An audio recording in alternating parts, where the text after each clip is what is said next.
আসসালামু আলাইকুম এভরিওয়ান। আমরা গত বছর শিশু মেলায় গিয়েছিলাম। তো শিশু মেলায় আসলে হঠাৎ করে যাওয়া হয়নি বা কোনো রকম প্ল্যানিংও ছিল না। কী করে গেলাম সেটা আপনাদের সাথে শেয়ার করছি। ব্যাপারটা হচ্ছে রাতের বেলা হঠাৎ করে আরশান অনেক বেশি কান্নাকাটি শুরু করে দেয় যে ওর কানে ব্যথা হচ্ছে। এত বেশি কান্না করছিল, আমি খুব ভয় পেয়ে গিয়েছি। ও ননস্টপ কান্না করেই যাচ্ছে, থামছিল না। আমি তো কিছুতেই বুঝতে পারছিলাম না যে কানে ব্যথা কী কারণে হতে পারে। তো ফজরের আজান দেওয়ার আগে আমি রেডি হয়ে গেলাম যে তখন বের হব। ওর আব্বা একটু কনফিউজ ছিল যে এত সকালবেলা তো কোথাও ডাক্তার পাবো কি না পাবো, কোথায় যাব না যাব। তো আত্মীয় স্বজনদের আমরা কি কাউকে ফোন দিলাম। তো ফোন দেওয়ার পরে বলল যে শিশু মেলা ওইখানে সকালবেলা শিশু হাসপাতালে সকালবেলা ডাক্তার বসে, ওখানে গেলে হয়তোবা ডাক্তার পাওয়া যাবে। এটা ছাড়া আর কোনো উপায় দেখছিলাম না। কারণ বেশিরভাগ ভালো ডাক্তাররা তো ঢাকা শহরে চেম্বারে গেলে রাতের বেলায় দেখাতে হয়। তো যেই কারণে যা ভাবা তাই কাজ, আমরা সিএনজি নিয়ে হচ্ছে একদম সকাল সকাল ভোরের আলো ফোটার সাথে সাথেই হচ্ছে শিশু হাসপাতালে চলে গিয়েছিলাম। তো যাওয়ার পর ওর ব্যথাটা কিছুটা হলেও কমে গিয়েছে। আমরা অনেকক্ষণ রোদে দাঁড়িয়েছিলাম। তো যেই কারণে বুঝলাম, পরে ডাক্তার দেখানোর পরে ক্লিয়ার হলাম যে ওর মূলত ঠান্ডা লাগার কারণে ও হচ্ছে আইসক্রিম খেয়েছিল সেদিন। আইসক্রিম খাওয়ার কারণে টনসিলে ফুলে ব্যথা শুরু হয়ে যায়। সেই টনসিলের ব্যথা থেকে ওর কানে ব্যথা শুরু হয়েছে। আমরা অনেকেই হয়তো বা জানি, আবার অনেকে হয়তো জানি না যে গলা, নাক, কান এগুলো তো সব একসাথে আর কি রিলেটেড থাকে। তো গলা ব্যথা থেকে ওর কানে ব্যথা শুরু হয়ে গিয়েছিল। তো আমরা ওখানে যাওয়ার পরও যখন আস্তে আস্তে হঠাৎ করে ব্যথাটা কমে গেল। এটাই ওর ফার্স্ট টাইম ছিল। এরপরে বেশ অনেকবার এরকম হয়েছে। বিশেষ করে ও যখন আইসক্রিম বা ঠান্ডা জাতীয় কোনো কিছু খায় তখন এই সমস্যাটা হয়। এখন বর্তমানে আমি ওর ঠান্ডা খাওয়া একদমই বন্ধ করে দিয়েছি। ও মাঝে মধ্যে আইসক্রিম খাওয়ার জন্য অনেক বায়না করে। আমাদের কাছেও খারাপ লাগে, বাচ্চা মানুষের তো আইসক্রিম খেতে মনে চায়।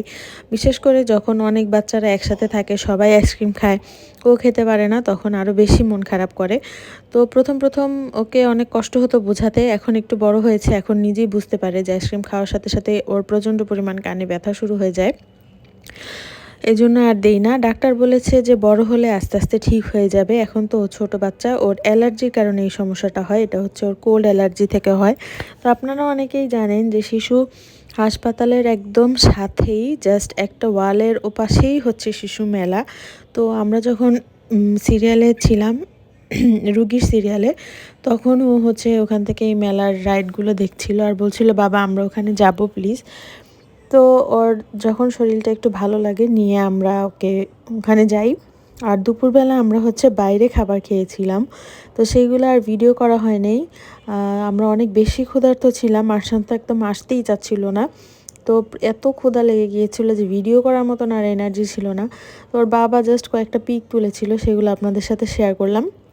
এখানে ভিতরেও খাবার ছিল, কিন্তু খাবারের মান অতটা ভালো ছিল না, খাওয়ার মতন ছিল না আসলে। নর্মাল যেসব ফাস্টফুড আইটেম বা চিপস, কোক এসব ছিল। তারপরে আমরা পানি বা ঠান্ডা কোক এগুলো নিয়েছিলাম আরশানের বাবা আর আমি, কিন্তু খাবার খাওয়ার মতন সেরকম কিছু ছিল না।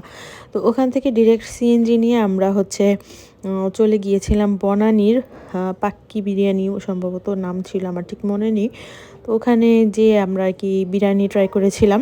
কারণ কাচ্চি বিরিয়ানি অনেক খাওয়া হয়েছে, পাক্কি বিরিয়ানি আসলে কখনো খাই নাই। তো ওটা আমাদের একটা সেন্স ছিল যে খাবো। তো আজকে যেহেতু বাইরে খাবো আর বাসা থেকে বের হয়েছি অনেক সকালে, আমরা নাস্তাও করিনি। তো সেই কারণে এখান থেকে সরাসরি ভাবলাম যে তাহলে ওখানেই যাই। তো খাবারটা খারাপ ছিল না, মোটামুটি ভালোই ছিল। তো এই ছিল আমাদের শিশুমেলা ঘোরার গল্প। আমার ভিডিওটা আজকে এই পর্যন্তই রাখছি। আপনাদের যদি ভিডিওটা ভালো লেগে থাকে অবশ্যই একটি লাইক আর শেয়ার করে দিয়েন, আর আমাকে একটি সাবস্ক্রাইব করে দিয়েন। আপনাদের এই মূল্যবান মতামত আমাকে অনেক দূর এগিয়ে নিয়ে যেতে সাহায্য করবে। আর আমার অন্যান্য ভিডিওগুলো আশা করি দেখবেন আমার চ্যানেলে। আর হচ্ছে আমার পাশে থাকবেন, সব সময় দোয়া করবেন আমার এবং আমাদের বাচ্চাগুলোর জন্য। আপনাদের জন্য অনেক দোয়া ও শুভকামনা থাকছে। তো আজকের ভিডিওটি এই পর্যন্তই। আসসালামু আলাইকুম সবাইকে, আল্লাহ হাফেজ, সবাই ভালো থাকবেন।